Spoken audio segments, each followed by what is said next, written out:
కొద్దిసేపటి క్రితం జూనియర్ ఎన్టీఆర్ ఇంటికెళ్లి భారీ షాక్ ఇచ్చారట మేనత్త పురంధరేశ్వరి. తెలుగుదేశం పార్టీలోకి ఎన్టీఆర్ని తీసుకొచ్చే బాధ్యతని పురంధరేశ్వరి తీసుకున్నట్టుగా తెలుస్తోంది. తాజాగా పురంధరేశ్వరి తెలుగుదేశం పార్టీ బాధ్యతని ఆమె తీసుకున్నట్టుగా అయితే తెలుస్తోంది. ఎందుకంటే రాబోయే రోజుల్లో తెలుగుదేశం పార్టీ మంచిగా విజయం సాధించాలంటే జూనియర్ ఎన్టీఆర్ మంచి ప్రయత్నాలు చేయాలి. ఇందులో భాగంగానే యంగ్ టైగర్ ఎన్టీఆర్కి సంబంధించి సంచలన నిర్ణయం తీసుకున్నారట పురంధరేశ్వరి. తన కూతురుతో కలిసి ఎన్టీఆర్ ఇంటికి వెళ్ళింది. ఎన్టీఆర్ని తెలుగుదేశం పార్టీలోకి రావాలని తెలుగుదేశం పార్టీ పరిస్థితి చూస్తుంటే ఇప్పుడు చాలా విచారకరంగా ఉందని, ఎలాగైనా సరే మంచి విజయం సాధించాలని అయితే కోరుకుంటోంది. కాబట్టి తక్షణమే వీటికి సంబంధించిన మరిన్ని వివరాలు అయితే సోషల్ మీడియాలో సైతం ఎంతగానో వైరల్గా మారుతోంది. జూనియర్ ఎన్టీఆర్ తెలుగుదేశం పార్టీ పట్ల తన అభిప్రాయాన్ని తెలియజేసి ఖచ్చితంగా పురంధరేశ్వరితో దీని గురించి కూడా మాట్లాడారట. ఎలాగైనా పురంధరేశ్వరి తెలుగుదేశం పార్టీ భవిష్యత్తు ఎన్టీఆర్ అని చెప్పి ఆయన ఒప్పించి రాజకీయాల్లోకి తీసుకురావాలని ప్రయత్నిస్తున్నట్టుగా సమాచారం.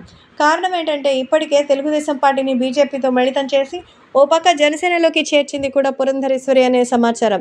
ఎందుకో ఈసారి ఖచ్చితంగా తెలుగుదేశం పార్టీ అధికారాన్ని చేకించుకోవడానికి పురంధరేశ్వరి జూనియర్ ఎన్టీఆర్ని సైతం ఎంతో చక్కగా ముందడుగు వేయించిందనేది కూడా తెలుస్తోంది. కానీ దానివల్ల జరిగేటువంటి లాభాలు అలాగే దాని ఫలితాల గురించి తెలుసుకోవాలంటారు. కాబట్టి ఇప్పుడు సోషల్ మీడియాలో సైతం ఈ విషయం ఎంతగానో సంచలనంగా మారుతోంది. ఏది ఏమైనా కొద్దిసేపటి క్రితమే పురంధరేశ్వరి ఎన్టీఆర్ ఇంటికెళ్ళి ఈ విషయంపై జూనియర్ ఎన్టీఆర్తో డీటెయిల్గా మాట్లాడగా ప్రచారానికి జూనియర్ ఎన్టీఆర్ పాల్గొనాలని పురంధరేశ్వరి కోరినట్టుగా తెలుస్తోంది.